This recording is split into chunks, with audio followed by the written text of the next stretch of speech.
Olá, pessoal! Sejam todos muito bem-vindos. Estamos agora começando o nosso evento, um evento especial, né? Um evento diferente, num formato diferente. Estamos fazendo aqui um evento híbrido, um evento presencial e também online. Estamos com uma plateia aqui nos acompanhando e acompanhando esse evento que vai ser bem interessante, né? Um tema interessante. Mas antes da gente começar, eu queria ver aí um pouco da nossa audiência online também. Eu queria ver as carinhas da turma aí, se a produção puder colocar aí na tela. Olha, que legal, hein? Boa noite, pessoal. Sejam todos muito bem-vindos. Queria pedir para vocês aí, para todos ligarem as câmeras aí, para a gente poder interagir, né? Afinal de contas, os eventos do Open Mind são marcados pela interatividade, né? Aqui nós não somos plateia, a gente é protagonista. Então, obrigado pela audiência, obrigado pela presença e o nosso compromisso é de trazer informação. Vamos falar hoje sobre Customer Experience. Estamos fazendo um evento muito especial graças à parceria com a Tableau. Tableau está aqui hoje presente, vai também interagir conosco. Então, queria agradecer a toda a equipe da Tableau Salesforce por participar e ajudar a construir esse evento com um tema tão importante, né? O Customer Experience, ou experiência do cliente, ou CX, né? Então vamos ter um bate-papo hoje aqui com uma turma muito legal. Falando um pouquinho aí da Tableau, né, que está aqui hoje conosco e vai nos ajudar a desenvolver esse assunto, acho que melhor do que eu falar é a gente mostrar, né? Temos um vídeo aí, a produção preparou um vídeo aí para poder contar aí o que é a Tableau, né?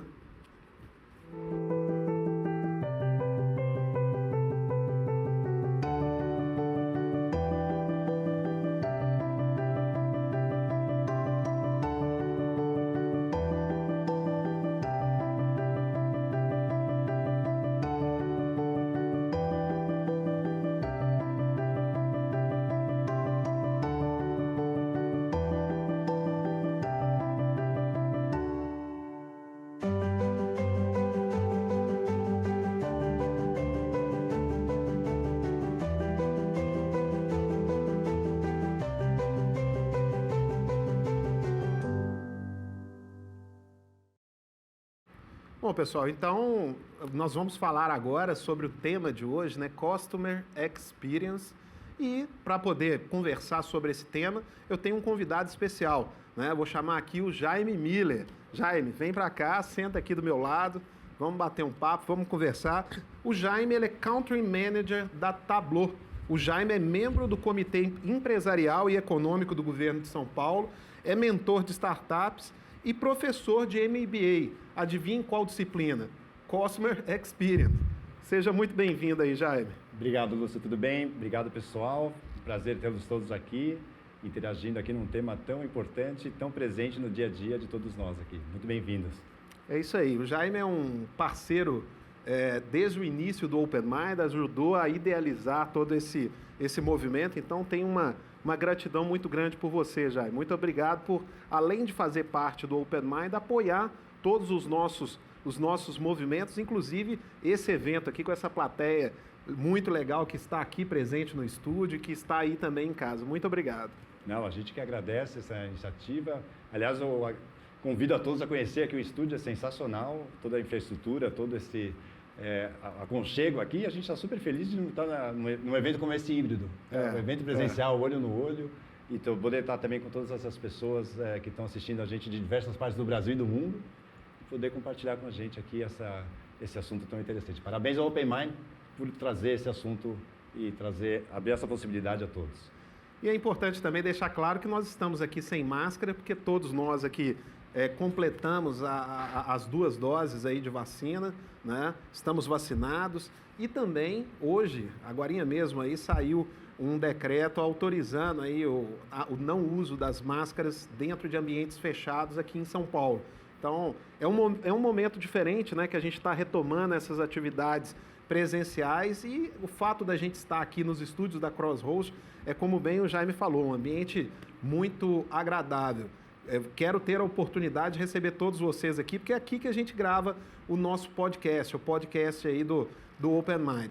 Mas ao invés da gente ficar falando aqui sobre o Open Mind, nós queremos falar sobre Customer Experience. E o Jaime sugeriu um vídeo, né, Jaime? Tem um vídeo aí para a gente explicar um pouquinho aí. Perfeito. E é um vídeo bem legal, vocês vão gostar. Solta aí, pessoal.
Where we can all create an alpha, beta, omega, even zeta.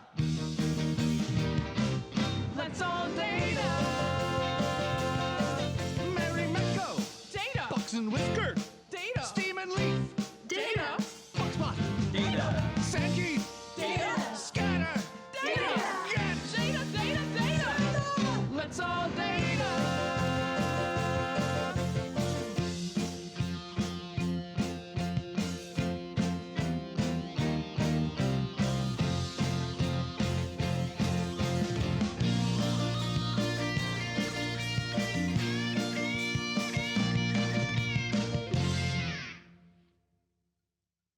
Muito bacana esse vídeo, hein, Jaime? Que Só criatividade, hein? É um exemplo grande de colaboração, né, Lúcio? Sem dúvida nenhuma. Muito legal mesmo. Bom, pessoal, então vamos começar aqui a chamar os debatedores, né, os nossos painelistas de hoje, né? Então eu vou chamar aqui a nossa primeira painelista, Carolina Trancucci Martins. Carolina é diretora de clientes da Gol Linhas Aéreas, empresa que atua há 15 anos. Junte-se a nós, Carol. É graduada em secretário executivo trilingue, pós-graduada em administração e organização de eventos e tem MBA em gestão de negócios pela Fundação Dom Cabral. Seja muito bem-vinda, Carol. Obrigada. Boa noite a todos. Bom, e o próximo convidado aqui, o outro executivo, é o Eduardo Santos. Eduardo é diretor de tecnologia do DASA, maior rede de saúde integrada do Brasil.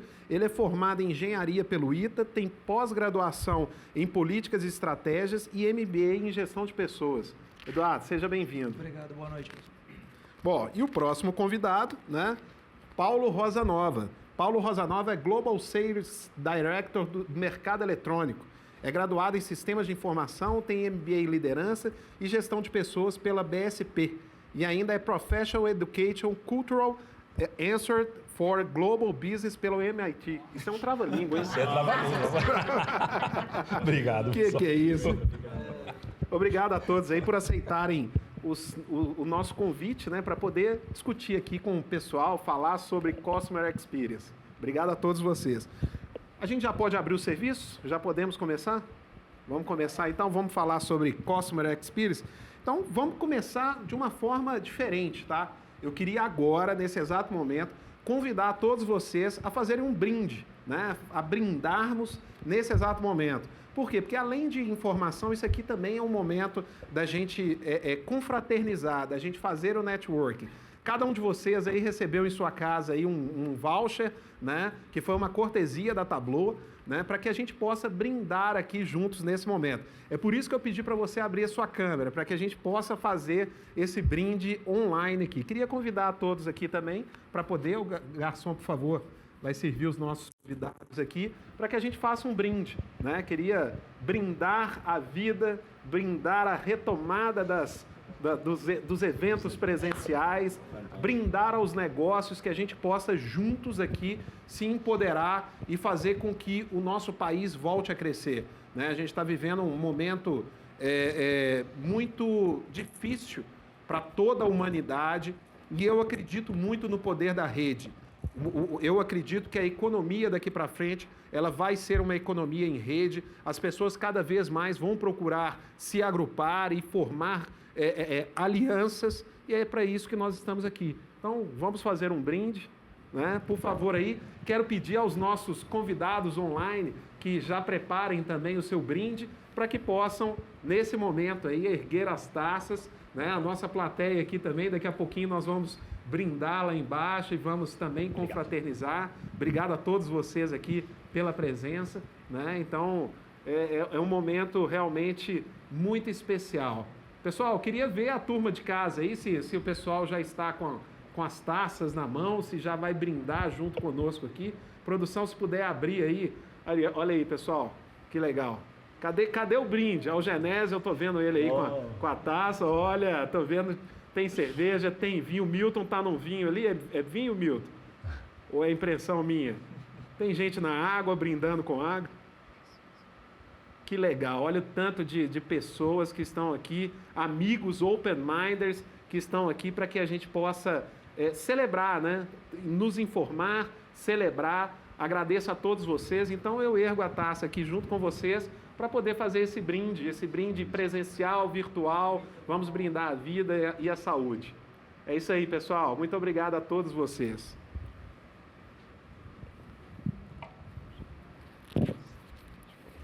Bom, eu acho que está na hora da gente começar a falar do assunto que nós viemos aqui falar hoje, né? Que é Customer Experience.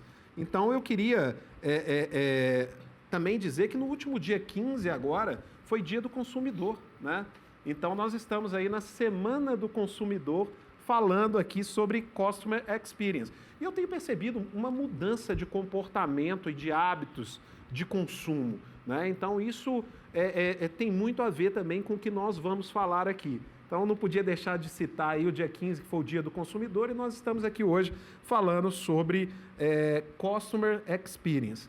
A primeira pergunta eu vou fazer aí para o Jaime, mas todos aqui que quiserem completar e quiserem também responder, sintam-se à vontade, tá? Pessoal de casa também que quiser mandar uma pergunta, que quiser interagir, fiquem à vontade. A produção do Open Mind está aí também acompanhando, a equipe de comunicação, né? Então, obrigado a todos vocês. Jaime, qual é a jornada do consumidor hoje? Muito bom. Bom, primeiro ponto, né? A gente está falando um destaque para a palavra jornada. Isso já começa de uma coisa bem diferente, porque talvez seja a única jornada que a gente quer que tenha começo, quer que tenha meio, mas não quer que tenha fim. Porque, na verdade, o cliente, você não quer perder ele, a não ser que seja, né, enfim, nas análises mais para frente, você vai ver que é um cliente que não te dá lucratividade, mas, a princípio, você entra numa jornada para ter começo e ter meio. E baseado nessa jornada, que eu acho que é um ponto importante, ou seja, não é algo estanque, é algo contínuo, a gente pode destacar 3 grandes pilares que sustentam essa jornada, que são super simples e a gente pode guardar ele fácil. Acho que o primeiro de todos, talvez seja o maior problema da humanidade, que se chama expectativa. Realmente é um problema sério, né? Porque quando a gente gera expectativa, isso tudo gira em redor disso. Então, o primeiro pilar é o pilar da expectativa. O segundo pilar é o pilar da própria experiência. E o terceiro pilar é o pilar da satisfação. Então, são esses 3 pilares que sustentam a jornada do cliente. E aí a gente começa a analisar um pouco algumas estatísticas e olha muito alguns relatórios recentes. A Forbes publicou muito curioso, bastante, há pouquíssimo tempo atrás, que fala o seguinte, uma coisa que todo mundo já sabe, né? Ou seja, 71% das pessoas que têm uma má experiência provavelmente não vão repetir aquela compra, vão trocar. Isso é absolutamente conhecido e fácil de lembrar. Agora, na segunda pergunta que foi feita nesse mesmo estudo da Forbes, fala o seguinte, 86% dos clientes perguntados pagariam mais por uma melhor experiência. Então, isso significa que a oportunidade para desenvolver experiência e captar essa expectativa, desenvolver a própria experiência e gerar satisfação é absolutamente monetizável. Eu acho que esse é um ponto super importante quando a gente está falando de experiência do cliente. E eu queria trazer aqui o que o cliente espera, né, e como é que a gente atinge essa experiência. Acho que também são três pontos, que é comodidade, ou seja, eu quero decidir na minha multicanalidade para onde eu quero atuar e interagir com a empresa. O segundo ponto é a conveniência, então eu quero isso na hora que eu quero, ou seja, muitas empresas hoje trabalham 24/7 justamente em função disso. E, principalmente, eu só quero ter relevância naquilo que eu quero, que é a personalização. Então, acho que esses são três pilares importantes também que sustentam como é que a gente vai atingir isso. Se você me permite mais um minutinho, eu queria contar rapidamente um case de um cliente nosso, inclusive, é um case público, então eu fico bem tranquilo aqui de divulgar, que é justamente do Inter, que era Banco Inter, né? E agora só se chama Inter, é o Super App, né? Tem bancos, seguros, aplicações, assim por diante. E o Banco Inter fez uma análise baseado nos seus dados, que afinal de contas, onde é que estão todas essas informações? Estão nos seus dados, buscando se diferenciar num algo que é super realístico e cada vez mais realístico na região do meu querido amigo Lúcio, aqui de Minas, que é a questão da conta de luz. Uma das contas mais caras do Brasil. E aí muitas pessoas estão buscando energias renováveis para substituir a energia elétrica nessa região em função dos altíssimos custos que tem nessa área. E o Inter percebeu o seguinte, que muitas pessoas estavam buscando comprar painéis solares, isso é um investimento relativamente alto, e disponibilizando a sua casa, fazendo investimento alto, de payback longo, tal, e fala assim, por que eu não posso? Então, assim, tiveram uma sacada, um insight, olhando para os dados, através de uma série de captações de experiências. Então, se eu der 15% de desconto numa conta de luz para os meus clientes, eu talvez consiga captar uma quantidade de clientes interessantes que vai ter um apelo, primeiro, de personalização, que eu estou fazendo um produto a partir de uma necessidade, de uma demanda. Segundo, altamente relevante. Terceiro, de valor percebido, com uma frequência mensal, porque é uma conta. E por último, que é talvez aí a cereja do bolo, altamente sustentável, porque a gente está falando aqui de uma energia limpa. Muito legal. Eu queria também ouvir vocês, né? Qual é essa jornada do cliente aí na visão de vocês? Vamos lá. O que eu acho, assim, é exatamente, né, o que o Jaime comentou. Você tem que pensar que a pessoa, além vem a compra, né, e vem vem o produto, o serviço, o contrato, e você também tem toda a parte de pós-venda, né? Então, uma compra, você tem que pensar na missão da companhia, você tem que estar olhando para um todo, desde do momento do cara ter um insight, falar, eu preciso daquilo, e aí entrar no teu site, navegar de uma maneira mais fácil e conseguir comprar aquilo, até a cadeia inteira de entrega, para você conseguir entregar no prazo combinado, da maneira que você conseguiu combinar, e ter um pós-venda.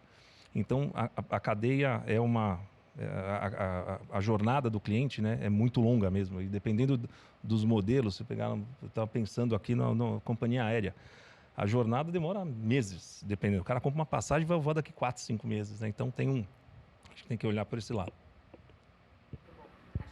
Que você colocou, né, é importante porque muitas vezes a gente pensa naquilo que é o mais óbvio, né, dentro da jornada para desenvolver, para discutir, para pensar produto, serviço, facilidade. A gente lá na Gol percebeu que a pandemia, né, impulsionou um monte de coisa, mas para não falar mais do mesmo, essa etapa entre o comprar e o voar, né, se tornou uma etapa muito longa. Que por mais que antes da pandemia todo mundo tivesse uma certa programação, você sabia o que ia acontecer entre a compra e entre o dia de voar, né? Não ia ter muita variação no tema. Você ia precisar comprar uma bagagem, marcar o assento, fazer o check-in, e estava tudo bem, né? E depois da pandemia, essa questão da flexibilidade de você ter, né, a incerteza de se vou voar ou não, isso trouxe uma necessidade muito forte da gente olhar com mais profundidade para uma etapa que, para a companhia aérea, não é a mais óbvia, né? A nossa etapa óbvia, proprietária, que a gente gasta muito tempo falando, é o avião, né? É o aeroporto, são os processos que são todos ali. E aí, isso faz com que a gente também tenha que mudar muito o nosso próprio mindset, né? E eu brinco que quem trabalha na aviação é meio nerd, assim, de avião, né? A gente pode ver um avião que vai tirar foto do lado. Eu tenho 17 anos que eu tô na Gol, toda vez que eu vejo uma turbina, eu vou lá na turbina tirar a foto.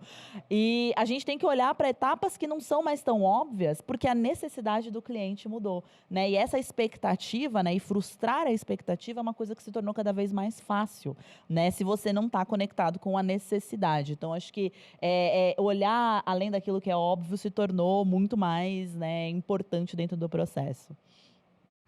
Eduardo. Bacana. Eu acho que a jornada aqui, né? Eu já vou pegar um gancho aqui do Jaime, né? A gente pode resumir ou pode focar ela no antes, durante e o depois, né? Então, o antes é como eu alimento ou como eu controlo essa expectativa, como é que eu preparo essa venda ou gero essa necessidade, seja ela de um produto ou serviço. Tem algo extremamente importante que é o durante, né? Ou seja, no momento que eu estou prestando esse serviço, no momento que eu estou entregando esse produto, qual é a experiência ou qual é o relacionamento com aquele serviço ou produto que o cliente vai ter. Isso vai gerar satisfação nele ou não, né? E o depois, né, que é talvez o que a gente deveria focar mais, né? Ou seja, como é que eu trago essa pessoa de volta para consumir esse serviço novamente, ou se é um serviço que ela não vai consumir, mas para ela indicar como é que ela acaba sendo um promotor da marca ali, ou do serviço, ou do produto, para que mais clientes possam se beneficiar dessa mesma experiência, dessa mesma qualidade, né? Então, acho que a jornada, ela acaba, por mais que ela finde ali, né, do ponto de vista formal, quando o produto foi comprado ou o serviço foi prestado, né, a jornada de experiência ela busca um pouco mais, né, ela busca o retorno, ela busca a indicação. Curiosamente, né, dentro da DASA, quando a gente olha a saúde, talvez 60% a 70% das vezes que o cliente procura a gente, ele não está bem, né? Então, eu preciso... É diferente do... Eu acho que na Gol, né, é ao contrário, né? Você quer viajar, né? Dificilmente você tem lá uma viagem que você não quer fazer.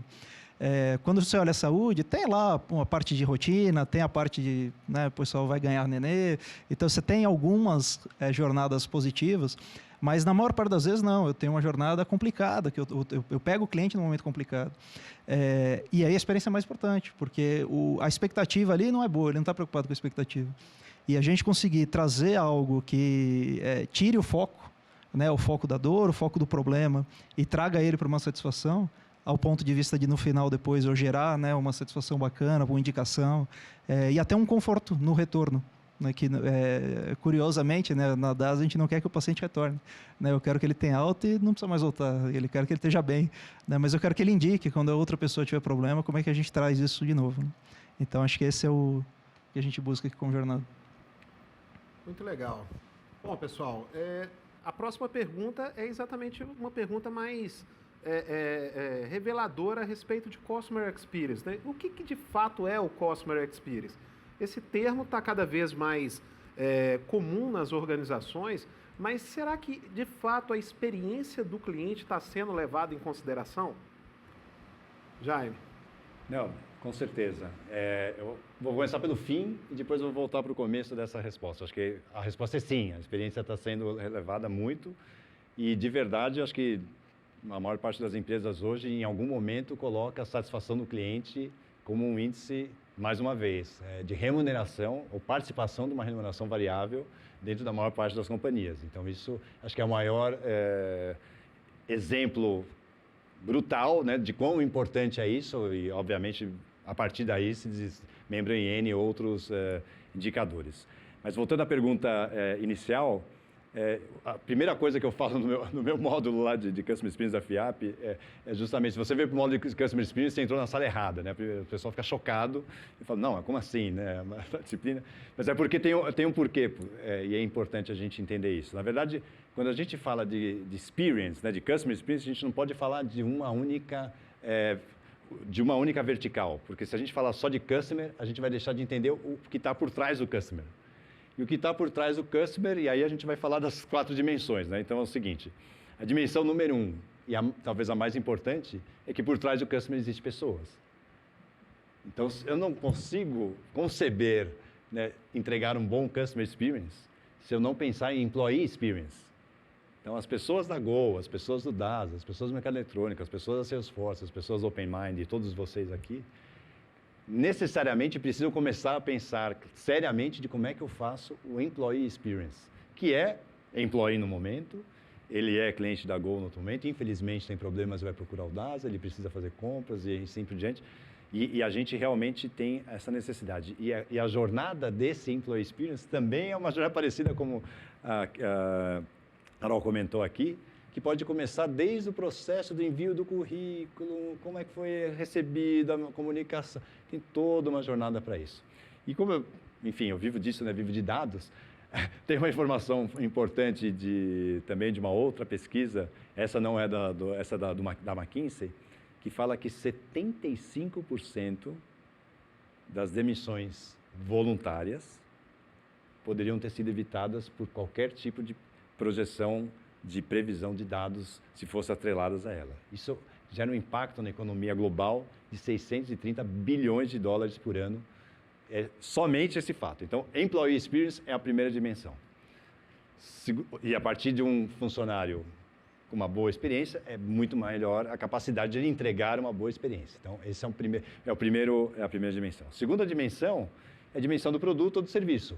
Ou seja, a partir do momento que eu tenho uma contratação de uma passagem, de um plano de saúde que me dá acesso, ou enfim, qualquer que seja aqui o setor, eu tenho uma experiência com o próprio produto ou serviço. É uma experiência única, que vai ter naquele momento. E eu sempre gosto dessa frase, né, que ao final de uma experiência, o que fica é um sentimento. Bom, ruim, compro, recompro, não compro, indico, não indico, vou falar mal para todo mundo, vou falar bem para todo mundo. É sempre assim. E hoje, obviamente, a gente tem muitos canais excepcionais de divulgação desse assunto. Então, tem a experiência do produto. E qual que seria o terceiro, então, dimensão? É a dimensão da marca. Então, quando eu olho o Go, já imediatamente me vem alguma coisa em relação a Go. Como a gente estava brincando lá embaixo, né, que está falando de BMW e de Porsche e tal. Imediatamente tem uma visão, uma expectativa, novamente, a palavra expectativa aqui, quando a gente está falando da marca. E a marca quer dizer muita coisa, ela projeta nas pessoas, obviamente, aquilo que ela quer transmitir como valor, aquilo que a gente tem expectativa de que ela entregue valor, e ela só vai dar basicamente dois tipos de sensação, ou seja, eu fui atendido e valeu a pena pagar aquela marca. E tem um fator super importante que eu me identifico com os valores dessa marca, e acho que hoje o consumidor, né, e a gente está falando aí agora falando do customer de novo, ele está muito preocupado com todas as questões. Bom, essa marca, ela está preocupada com a sustentabilidade, ela é uma marca verde, ela polui o meio ambiente, ela contrata profissionais somente homologados, ela tem relações com países que a gente... Então, assim, tudo isso está em torno... Então, quando a gente fala de Customer Experience, somente de Customer, a gente quase vai cometer um erro, não digo um erro, mas vai poder deixar de olhar outras coisas que vão fazer o conjunto completo do que é a experiência, efetivamente, ou da economia da experiência, se a gente quiser ir um pouco além nessa história. Agora vamos inverter a ordem, né? Vamos começar pelo Eduardo. Eduardo. É curioso, né, como um assunto tão complexo, que demanda ali toda uma estrutura, um estudo, tem cadeira ali de pós-graduação, que a gente estuda isso, mas muitas vezes a gente se esquece do lado simples, né? É muito curioso quando a gente fala ali dentro, né, dos times, acho que a pessoa mais famosa ali quando eu falo de experiência de usuário é minha mãe. Né? E eu falo, pessoal, e se a minha mãe estivesse usando isso, como que seria? Né? Ou seja, uma pessoa que não está aqui com a gente, né? E esse eu acho que é uma das maiores dores ou maiores dificuldades dos times que projetam serviços, projetam produtos, de não se atentar que o usuário final, o cliente, ele não está ali dentro do projeto. Ele não sabe o que está acontecendo, ele não está na discussão enquanto você está desenvolvendo um produto, ele não está ali naquela discussão enquanto você está projetando um serviço. E quando você toma essa consciência e fala assim, peraí, vamos sair um pouco, né, do nosso mundo de criação, de inovação, e vamos olhar com outro olho e ver se aquilo faz sentido ou não. E eu acabo usando muito isso, né? Eu falo, pessoal, mas minha mãe não vai conseguir fazer isso, né? E a mãe de vocês, né? E o seu vizinho, e o seu filho, né? Como ele vai se sentir ali? E eu sei que, lógico, não é só isso, né? Esse é um ponto. Poxa, o Jaime trouxe aqui brilhantemente. Se a gente não cuida dos nossos funcionários, como é que a gente quer cuidar do usuário final? Se eu não trago uma experiência, ou se eu não cuido da minha marca, como é que eu vou projetar? Como é que eu vou ter isso? Né? Como é que eu vou encantar o meu cliente? Uma coisa é dar uma boa experiência, outra coisa é encantar. Né? Hoje a gente tem, e hoje, por exemplo, a gente tem ali uma das marcas que o nosso objetivo não é trazer uma experiência boa, é encantar a pessoa, né? É trazer o a mais. Como é que eu dou esse plus para que a pessoa volte feliz, né? Eu divulgue, seja um promotor. Então, acho que você tem 2 passos. Tem todo o lado que a gente tem que se preocupar com a estrutura, com a teoria, com a organização para entregar a melhor experiência possível, mas a gente não pode esquecer da minha mãe, da mãe de vocês. Que acho que esse é um ponto importantíssimo quando a gente fala de experiência de... Paulo. Que eu falo para a turma, nada é tão óbvio, né? Você fala para a turma, é óbvio. Não é óbvio, não é óbvio. Eu falo muito, eu falo também bastante. Eu dou um exemplo que eu falo que a evolução tecnológica para minha mãe foi o fax. Então você imagina o resto. Eu estava falando para minha sobrinha, como? Ela perguntou o que é fax. Aí eu falei, aí ficou chato. Mas eu acho que é exatamente isso. A preocupação das marcas, ela tem que ir além, né? Aconteceu comigo semana passada, eu fui levar meu carro na concessionária, né? Ninguém vai levar o carro na concessionária fazer revisão e vai feliz, né? Porque você sabe que você vai gastar uma grana, né? Aí você já vai triste. Aí eu cheguei lá, o cara falou assim, não, a montadora deu a tua revisão, você não vai pagar a sua revisão. Não me vem na venda, não botou esse como valor agregado à venda, né? Falei, pô, que bacana. Aí veio uma outra menina, comprei lá um negócio de cristalização para fazer o carro, fazer não sei o quê. Resumindo, eu gastei 3 vezes o valor da revisão.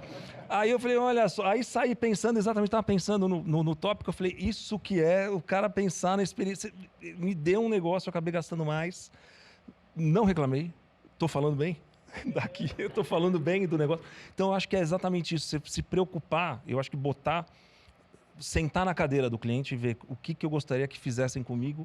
Eu acho que isso que é o lado. Você sentar e falar, como é que eu queria que me atendesse? E eu acho que trazer isso para dentro da empresa é legal. Eu gosto de fazer sempre uma provocação de que, assim, Customer Experience não pode ser uma área dentro da empresa. Né? É o departamento de Customer Experience, né?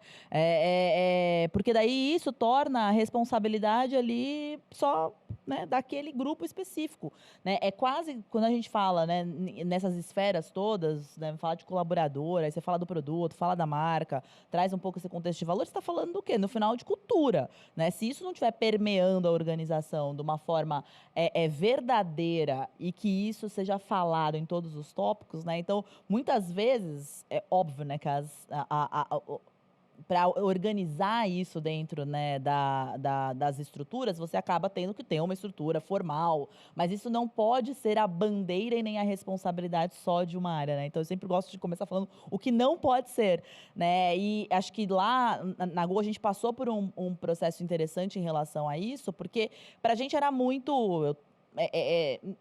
normal você achar que tudo ali era muito simples, né? A aviação é uma loucura para esses processos.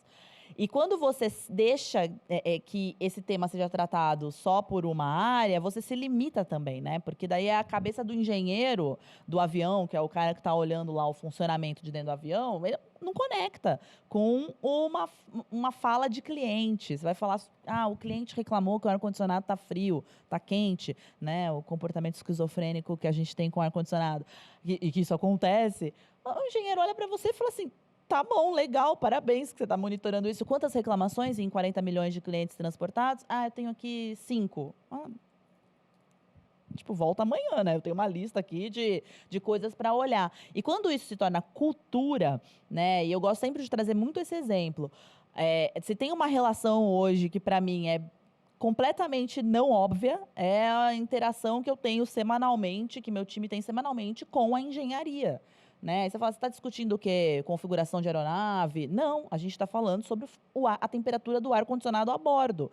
E as primeiras vezes a discussão era isso, Carol, mas você está trazendo aqui, isso aqui tem uma representatividade de 0... Então, mas não é o dado. Ar-condicionado, temperatura é uma... Óbvio que o dado, né, vai ser importante, mas se a gente está falando de cliente, no mindset dele, né, tá ali olhando, né, a cabine, cuidando do interior, ele tem que falar, cara, será que tem alguma coisa aqui que eu consiga ajustar dentro desse processo para garantir que a experiência vai ser melhor, né, a bordo, quando a gente está olhando uma coisa que não é óbvia, que é a temperatura, né? Não necessariamente tem um erro, mas eu posso mudar algum processo, né, na hora que o avião está fazendo uma conexão, ou, né, ligar o ponto de partida do motor, que vai gerar uma experiência na cadeia completamente diferente. Mas é cultura, né? Não é uma bandeira de uma área, senão você vira um demandante ou um tomador de projeto, né, e não engaja o resto da organização junto.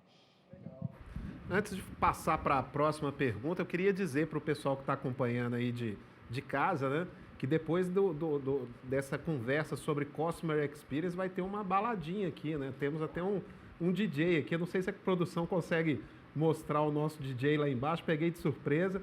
Não, então depois a gente mostra. Depois a gente mostra. Isso não foi combinado, depois a gente mostra.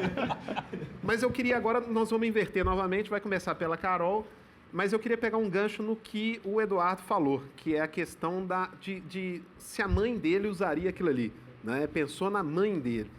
E eu li uma matéria recentemente falando que hoje em dia as pessoas estão querendo comprar online e retirar o produto fisicamente na loja no mesmo dia. E que, ao mesmo tempo, cada vez mais, pessoas com nem tanto conhecimento assim, em tecnologia estão aderindo a compras online, né? Então, como lidar com isso, né? Com essa nova tendência do híbrido e, ao mesmo tempo, com pessoas que não são tão familiares à tecnologia usando, que aí é esse fato, igual o Eduardo falou, né? Se minha mãe tivesse mexendo com isso aqui, eu acho que é mais ou menos um exemplo, né? De não tem tanta familiaridade com tecnologia. Como é que você vê isso, Carol? Lúcio, acho que tem um conceito, né, com tecnologia que é super importante a gente pensar quando pensa nessa jornada, né, físico-digital.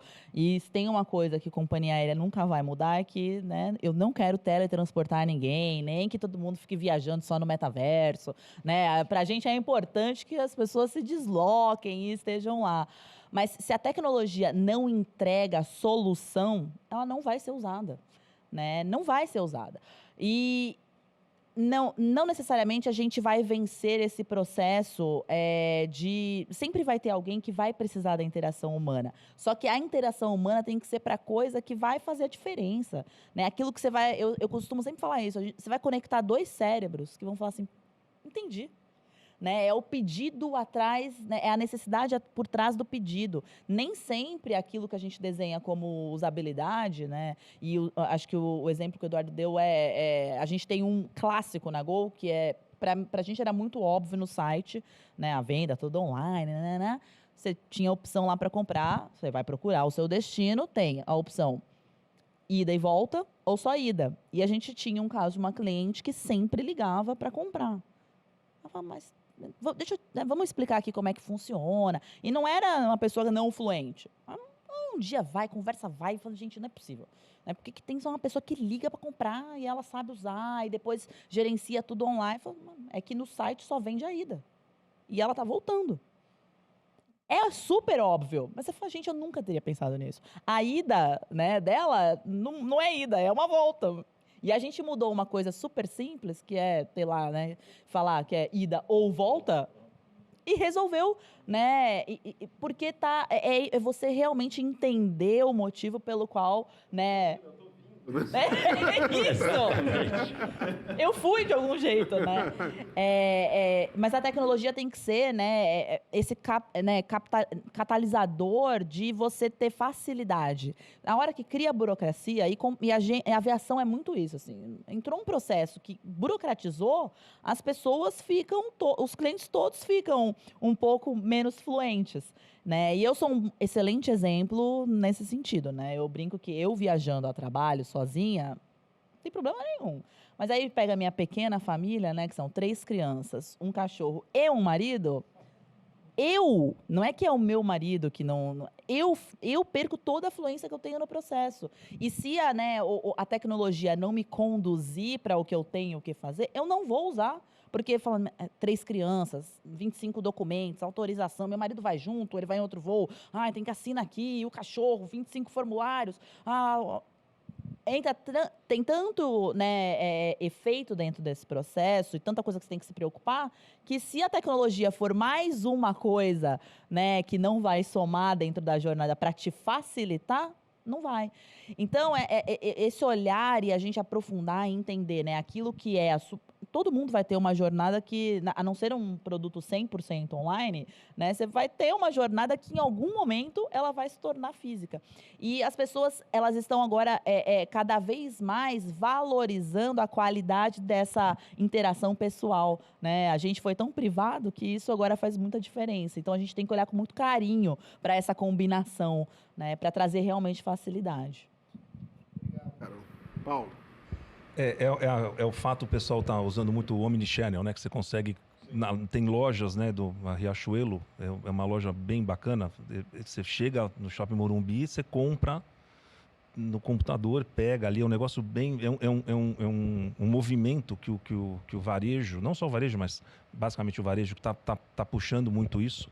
E uma das coisas que eu acho muito, muito legal é você rever, né? Você ter na tecnologia...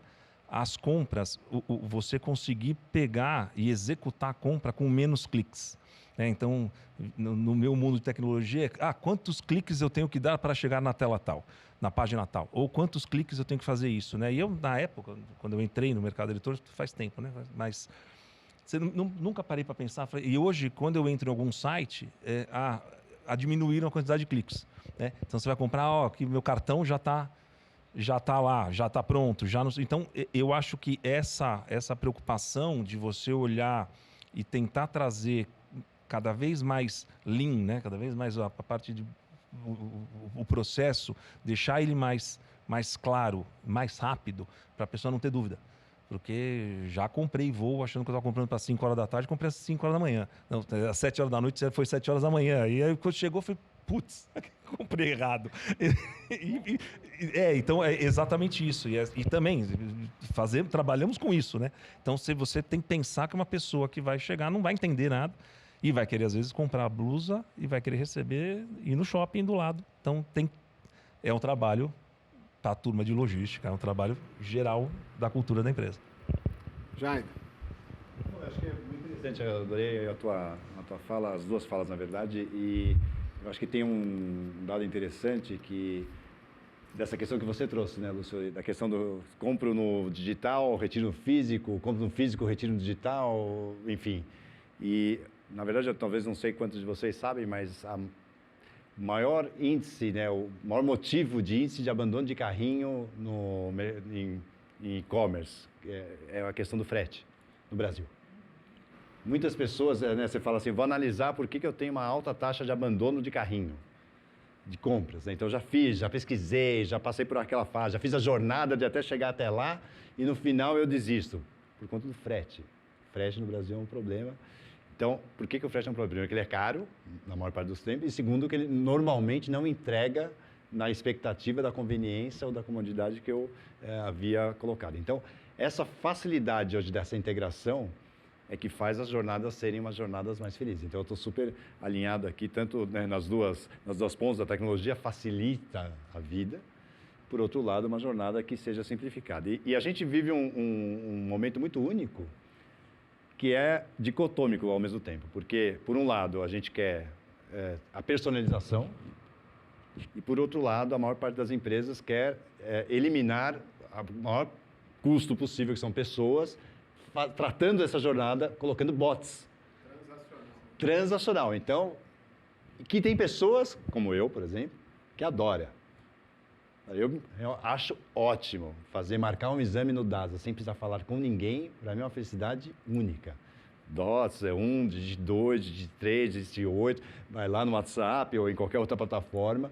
Então, assim, esse talvez seja o grande dilema e a grande oportunidade para todos, que é entender como é que eu personalizo as pessoas como o Jaime, que adoram os bots, e façam as suas compras, as suas interações e resolvam a sua vida sem falar com ninguém, como outras pessoas que precisam fazer o check olho no olho e falar que a ida não é só ida e de volta, enfim, essas coisas todas. Então, assim, isso é o grande, é o momento que a gente está de maturidade. E a gente, hoje, tecnologia para isso, a gente tem de sobra para fazer acontecer.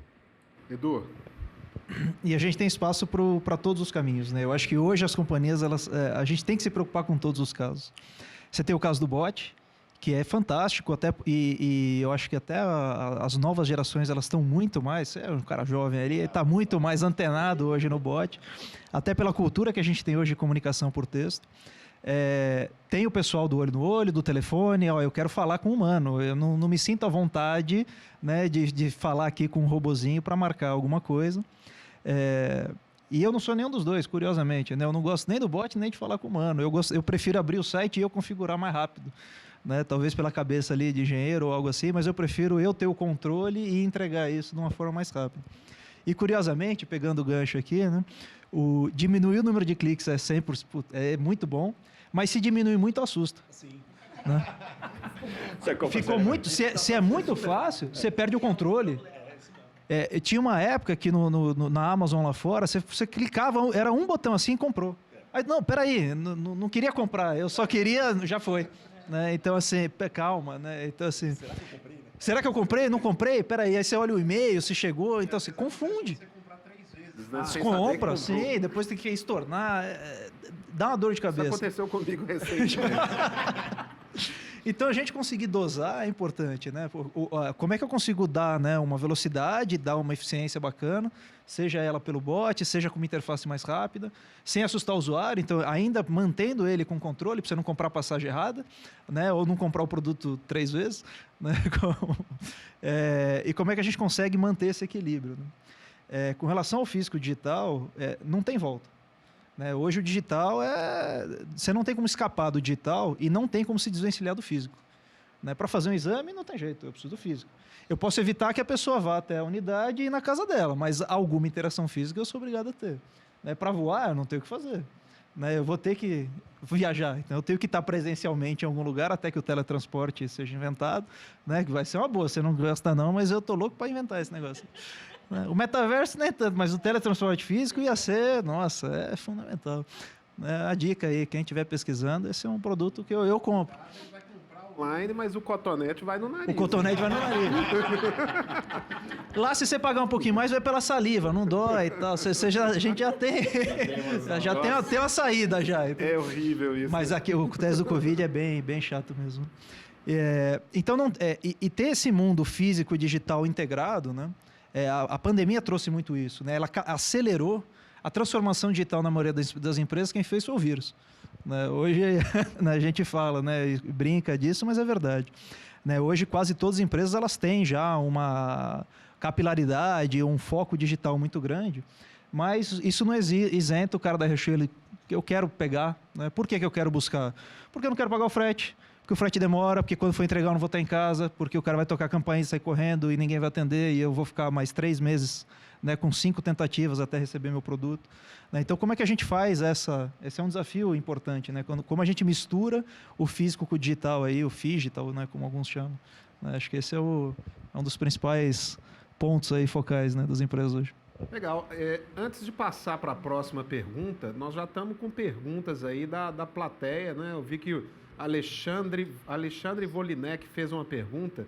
Eu não sei se a produção consegue liberar a câmera dele e ele fazer a pergunta. Se não conseguir agora eu passo. O Alexandre tem que liberar a câmera dele aí, a câmera e o áudio. Ok. Então vamos botar o Alexandre aqui na tela, ele vai fazer uma pergunta para vocês aí. Vamos lá, Alexandre. Não está saindo o áudio aqui.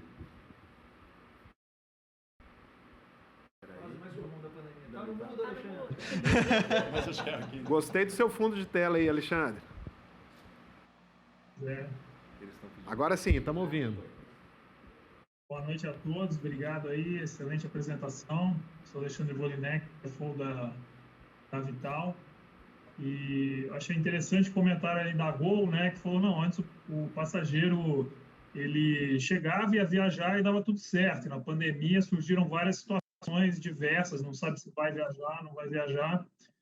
E eu sempre E aí muitos problemas, né, que o usuário sofre é quando nem tudo sai como previsto no processo, né? Então, assim, as empresas pensam o processo quando dá tudo certo e o usuário sofre quando alguma coisa dá errada no processo. Então, eu queria saber um pouco aí quanto que as empresas estão investindo para pensar o que pode dar errado no processo para antever isso e já ter uma solução desenhada para o cliente quando algo não sai naquela trilha convencional, que é quando o cliente sofre mais realmente na experiência.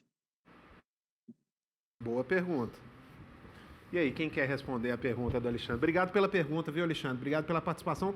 Tem mais gente com a mão levantada aí, a gente vai também deixar interagir aqui conosco. Posso começar aqui? É uma boa pergunta, bem complexa, né? A gente chama de o caminho feliz e o caminho triste, né? Quando a gente projeta alguma coisa ou pensa em algo para vender, a gente foca no caminho feliz, né? A gente quer que as coisas deem certo, quer que o cliente tenha uma boa experiência, né? O caminho triste é a volta, que esquecemos ali o nome, se eu tiver um pedaço de um sisteminha que eu tenho que falar e ele está fora do ar. Então, hoje eu acho que a gente foca muito nos problemas previsíveis, né? Eu tenho algo aqui que não está... Né, se eu tenho aqui uma completude de 20 sistemas para entregar um serviço, se um dele estiver fora eu faço isso, se o cliente escolher tal caminho eu faço aquilo, mas o volta não tem como, né? Infelizmente, não dá para prever, né, essa é uma dura realidade, não tem como prever todos os caminhos, né, de coisas que podem dar errado. Eu acho que a gente consegue entregar uma experiência muito boa e um serviço muito bom quando a gente prevê a maior parte possível desses caminhos. O 100% é impossível, mas se a gente conseguir 99% é excelente. Você vai conseguir encantar, você vai conseguir dar um bom serviço, um bom produto para a grande maioria das pessoas. Mas a rapidez com que a gente identifica, né, esse problema não previsível e corrige ele, esse é o ponto importante, né? Então, assim, a consciência de, peraí, nossa, tenho volta, vamos arrumar. Já trocou no site? Trocou, resolvi. É o único problema? Não, vão ter outros, né? Mas como a gente consegue tentar prever a maior parte deles e identificar e corrigir e reagir rápido quando os não previstos acontecem. Acho que esse é o grande foco dos... Pessoal, eu vou sugerir aqui o seguinte, tem outras pessoas também querendo interagir, querendo fazer pergunta. A gente está na dinâmica aqui de todo mundo responder. Se alguém quiser completar a pergunta do Eduardo, fique à vontade. Se não, eu vou chamar a outra pessoa. Tá? Resposta à pergunta. Tá certo. Não, a pergunta foi muito boa. Mais feio. Vou chamar o Mauro Franco. O Mauro, ele é Head de Marketing da Gerdau. Tá aí na tela também. Mauro, eu acho que você precisa ligar a sua câmera, né? Precisa liberar a sua câmera aí para você interagir aqui conosco. Obrigado pela presença aí, Mauro. Boa noite, pessoal. Estão me escutando bem aí? Sim, beleza. Muito bom evento, Lúcio. Parabéns a todos. A minha pergunta é em relação à métrica. Qual a métrica que vocês usam, recomendam usar para medir a experiência do cliente? É o famoso NPS? É o famoso NPS, Net Promoter Score? E se vocês acham que essa métrica tem que permear toda a organização? Obrigado aí. Obrigado, pessoal. Obrigado, Mauro. Obrigado pela participação aí. Vou pegar essa, então. Obrigado, Mauro, pela pergunta, acho ótima. Eu acho que o NPS talvez seja a métrica mais divulgada, né, e mais comum.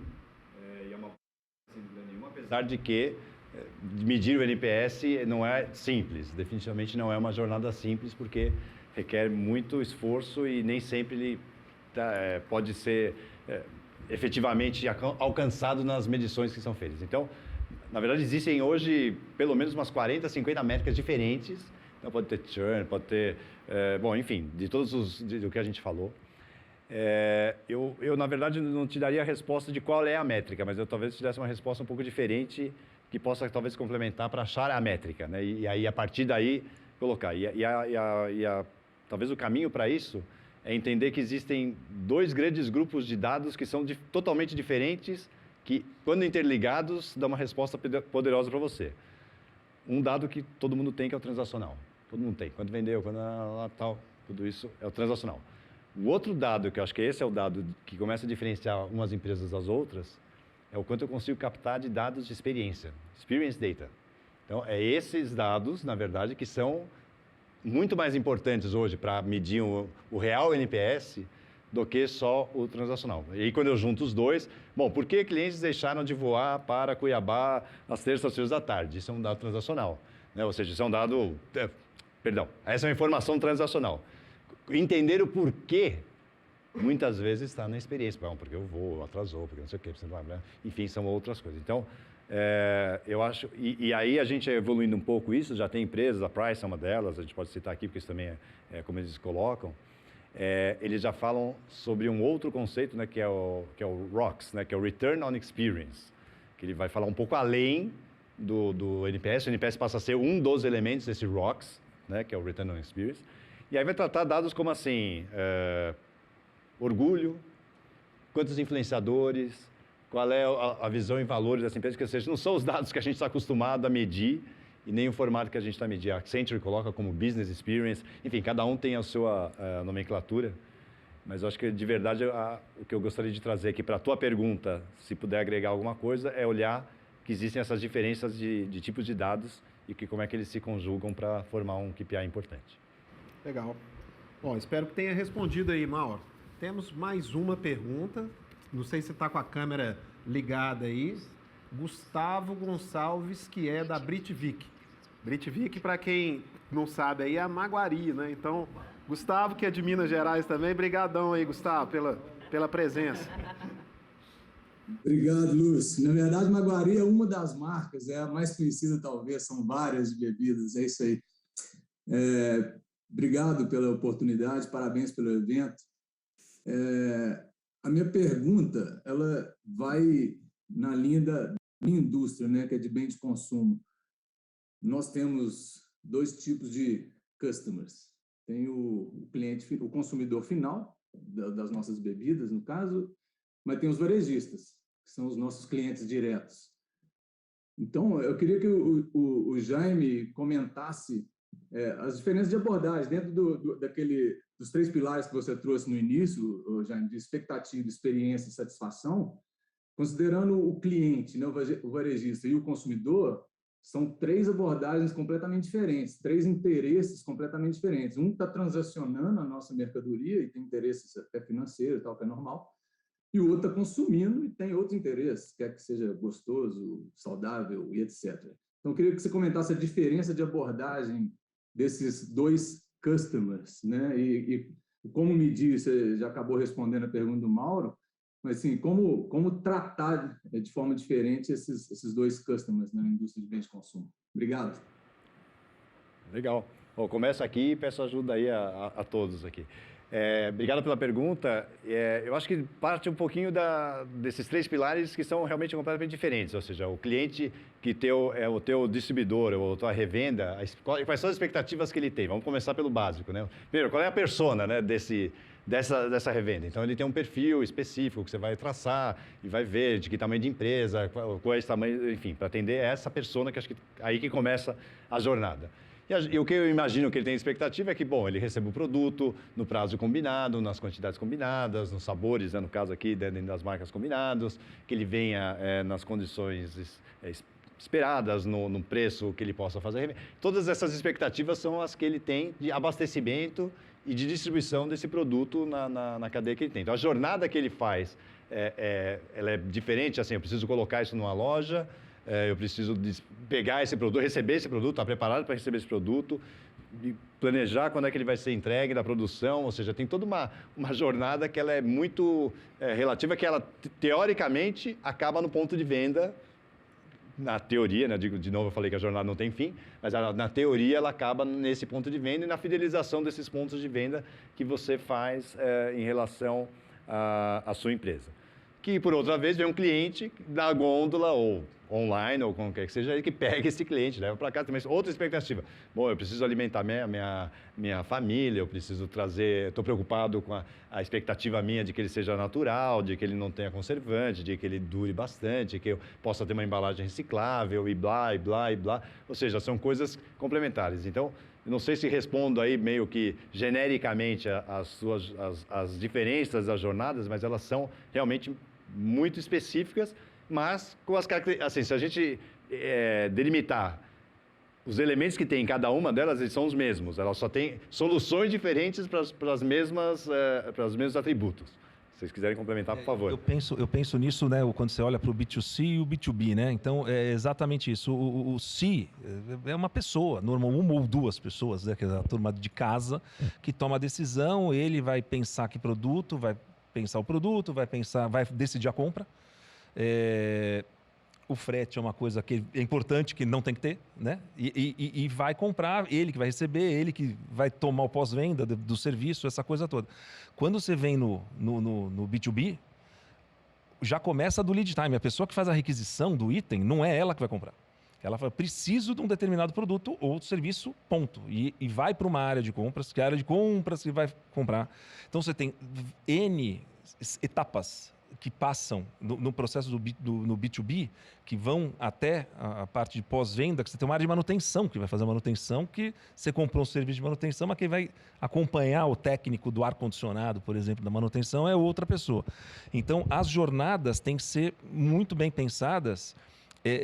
O fim é o mesmo, mas que a fidelização, né? Você vai fidelizar o cliente, só que como você vai fazer isso, você tem que trabalhar de maneiras distintas. Não dá para pasteurizar tudo, que vai dar ruim. Alguém quer completar aí também? Beleza. Eu queria aqui também, eu estou complicando a vida da produção aqui da Crosshost, né? Já chamei o DJ, que não estava na hora, e eu vou complicar mais ainda. Eu vou também abrir para a nossa plateia que está aqui. Estamos com uma plateia de executivos aqui também nos estúdios da Crosshost, nos acompanhando. Se alguém quiser fazer uma pergunta também, só levanta a mão que a gente... Temos um aqui, por favor. Luiz Lousada, diretor executivo da Sodexo.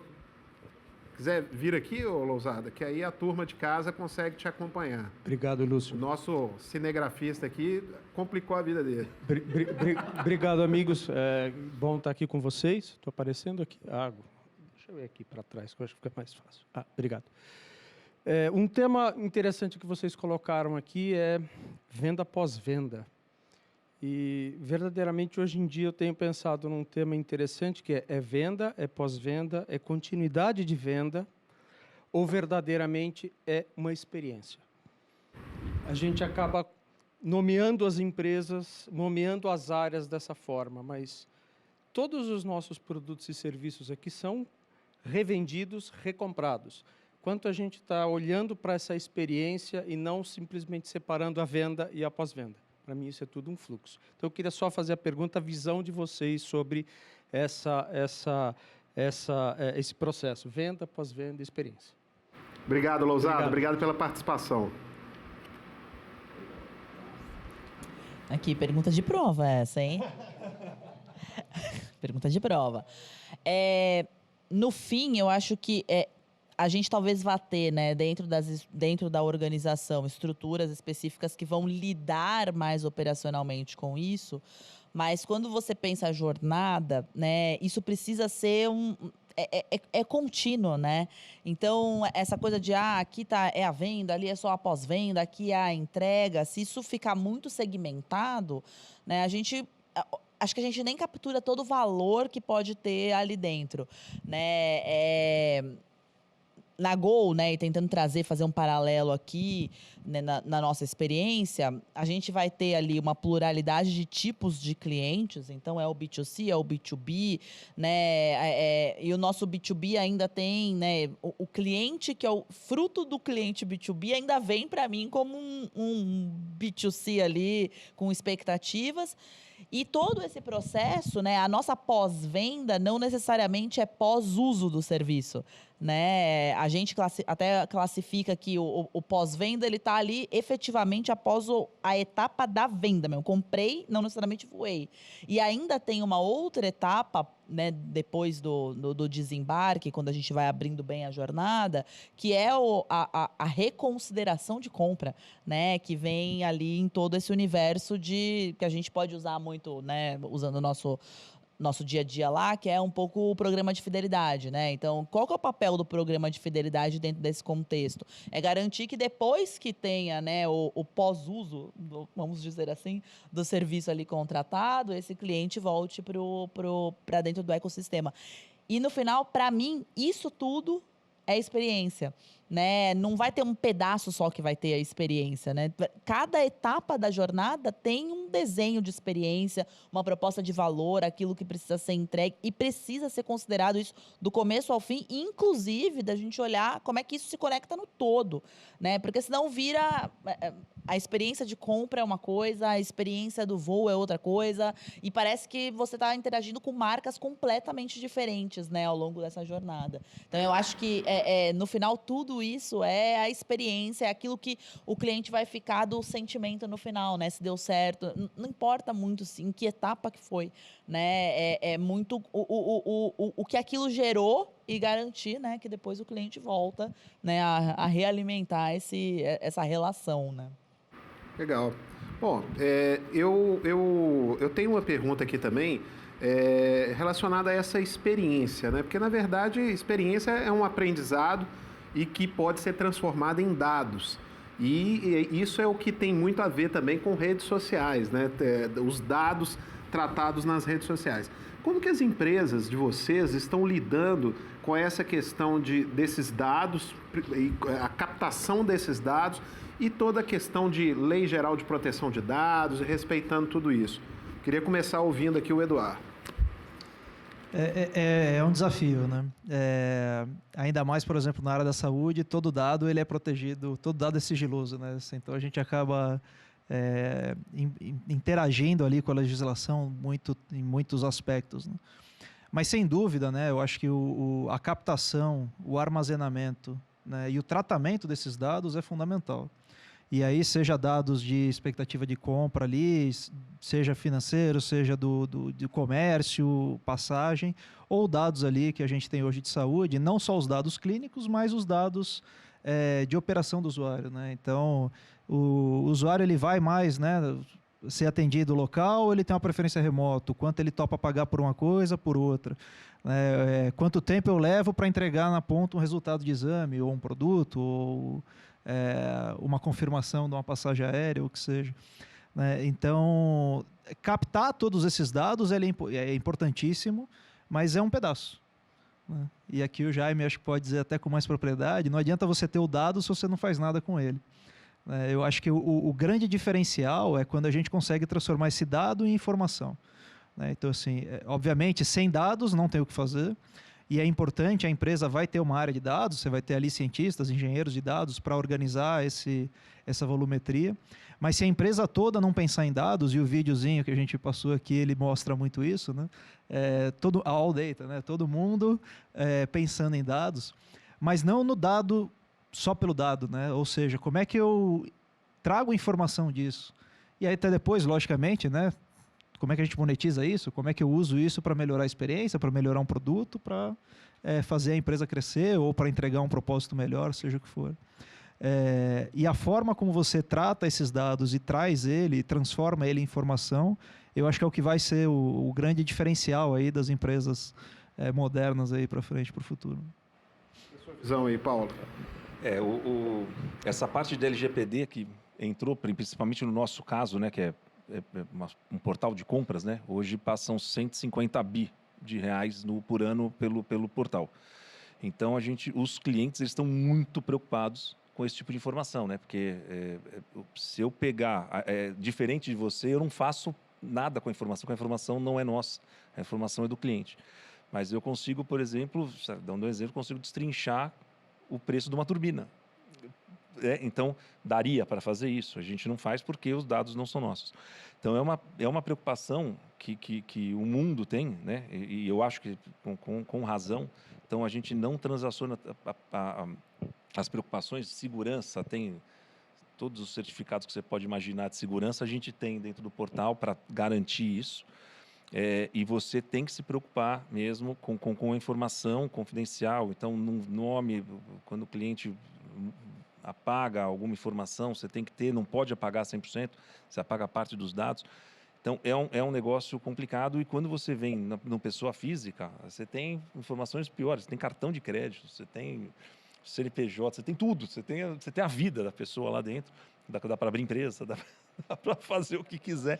Então, você tem que tomar muito cuidado. Essa parte de LGPD é uma coisa que veio, é bom, né? É bom para dar segurança no processo, porque você tem muita informação transacionando na nuvem, aí você tem que garantir de alguma maneira. Como é que você vê isso, Jaime? Não, eu acho que tem boas e más notícias em relação a esse tema, para falar a verdade. Qual que é a boa notícia? A boa notícia é que nunca foi tão barato armazenar dados. Então, essa é uma notícia fantástica. Nunca foi tão barato e cada vez mais barato ainda. Então, antigamente, né, o que a gente tinha em casa, né, que era desculpa aqui meus cabelos brancos, mas a gente tinha lá um PC que tinha não sei quanto de capacidade, a gente até discutia isso e tal. Hoje né, enfim, é brincadeira, né, realmente é muito, muito barato você armazenar dados. Qual é a notícia não tão boa, né? Que a questão de segurança de dados talvez se por um lado ficou barato armazenar, por outro lado ficou super caro, né, e cada vez mais caro proteger. Né? E não digo só de LGPD, é proteger mesmo de cyberattacks e tudo isso. Hoje, posso afirmar claramente que, assim, que na maior parte das empresas, o maior custo hoje em tecnologia está nessa área e cada vez mais crescente, porque é a nossa questão.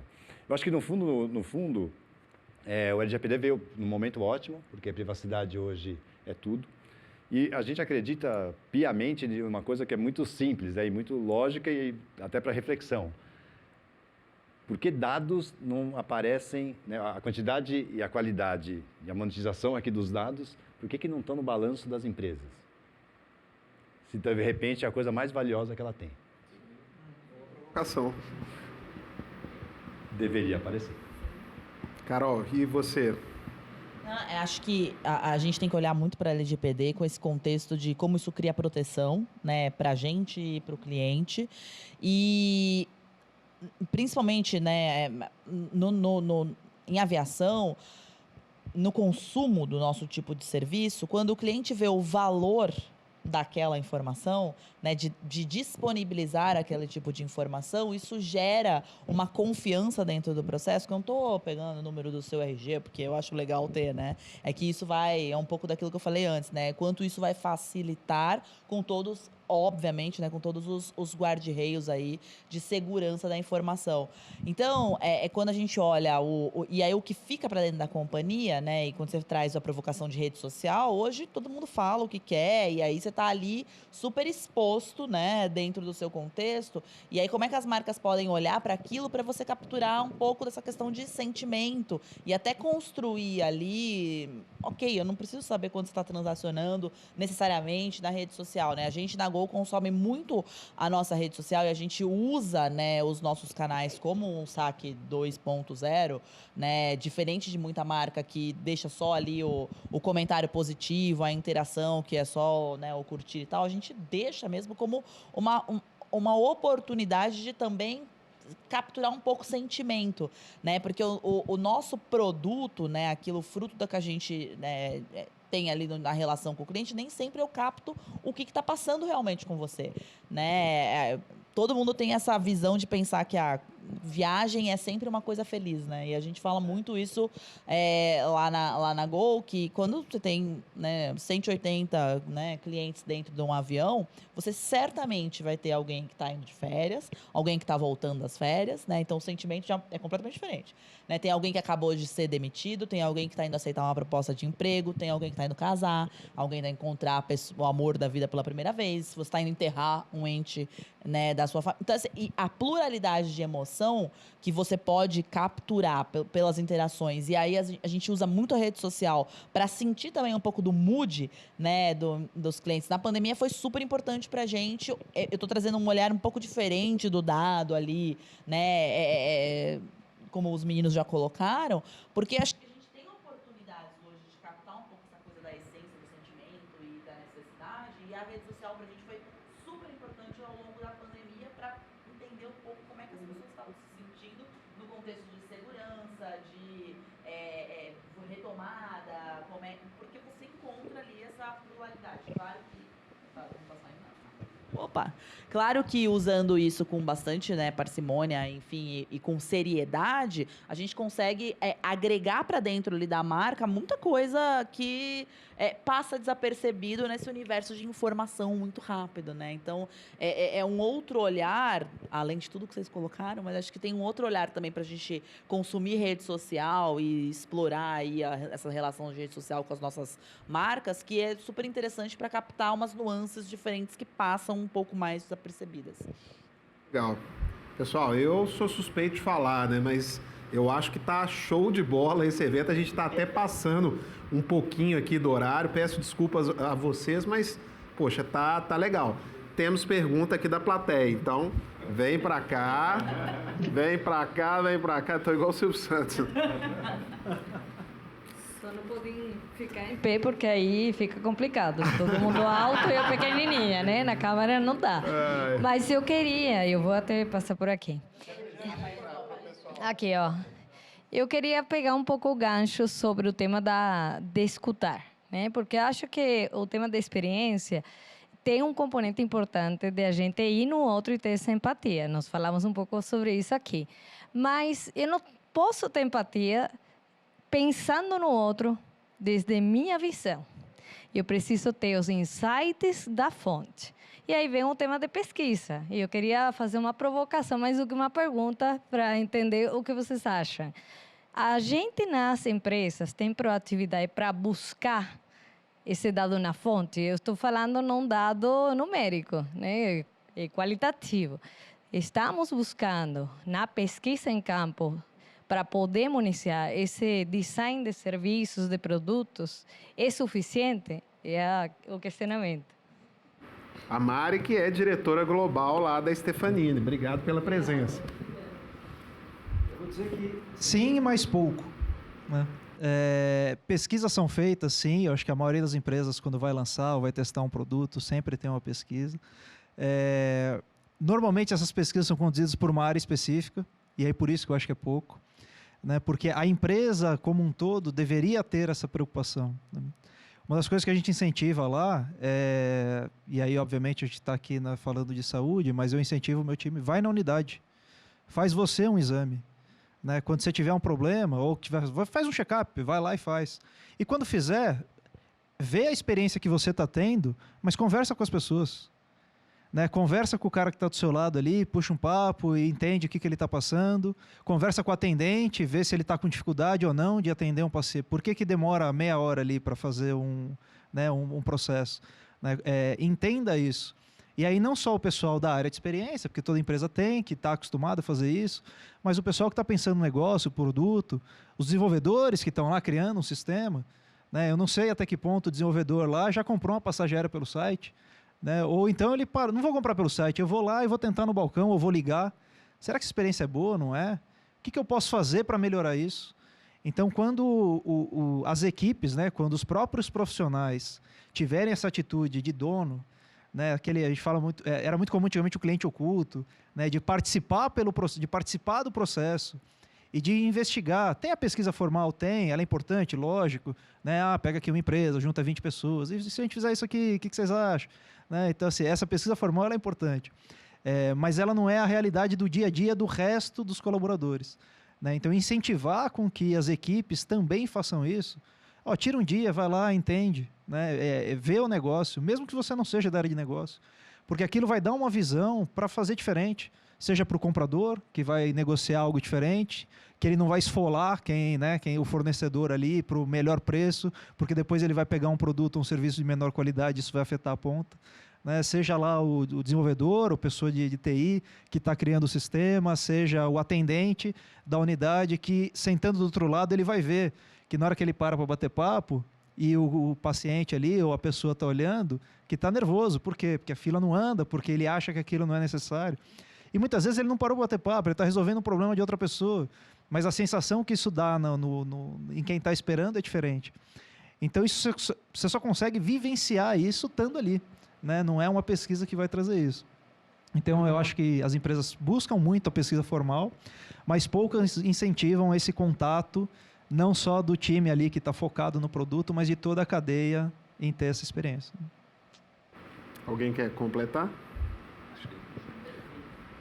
Obrigado, Mari, obrigado pela sua pergunta. Bom, pessoal, a gente já está aí no avançar das horas, né? Então, estamos chegando ao final aqui do nosso evento, da nossa live, né? Eu acho que foi muito rico, espero que todos vocês tenham gostado dessa interação. Queria agradecer a Tableau Salesforce por ajudar a desenvolver esse debate de hoje. Queria agradecer ao Jaime por ter essa iniciativa, né, de trazer esse tema tão importante aqui para nós.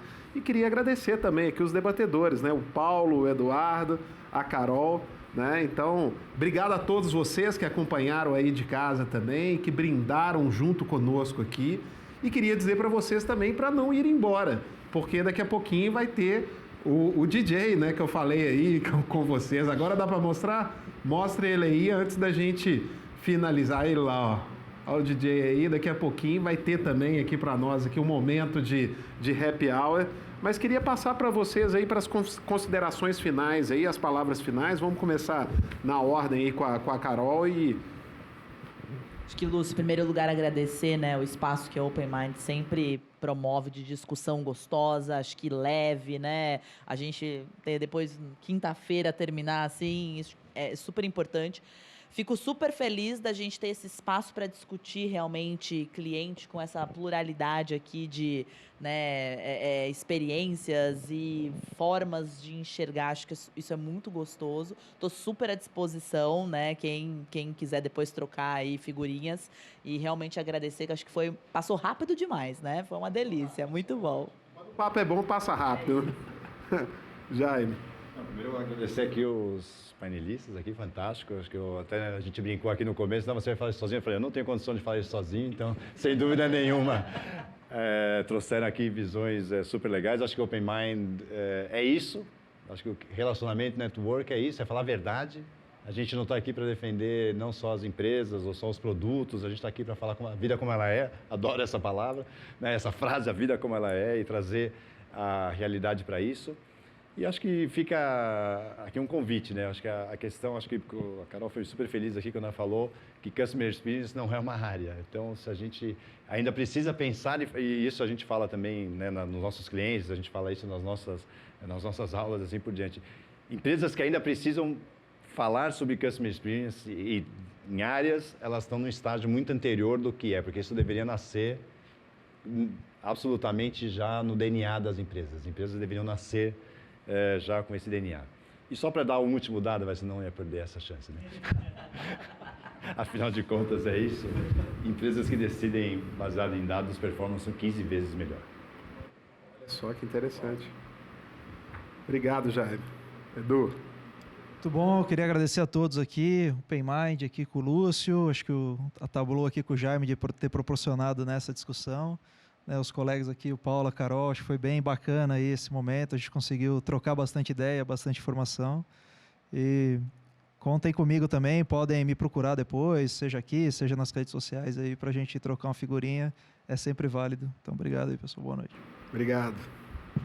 Bom, Lúcio, obrigado. Obrigado, Open Mind, obrigado o convite. Foi um prazer estar conversando aqui, bem rico, a informação bem rica, gostei bastante. E também fico à disposição, se alguém quiser conversar, bater um papo, tem contato pelo Open Mind, pelas redes sociais. Obrigado, Paulo. Bom, é isso, né? O Open Mind é isso, nós somos protagonistas, nós não somos apenas telespectadores ou plateia, nós estamos aqui na posição da plateia, mas participando, interagindo igual a todos vocês. Quero agradecer a presença aqui dos nossos convidados. E um agradecimento especial aí também à Crossroads, a toda a equipe que está aqui na ilha lá de edição, a turma sensacional, muito profissional o trabalho. Então, obrigado a todos vocês, né? E agora vamos para o nosso happy hour, né? Então, solta o DJ aí.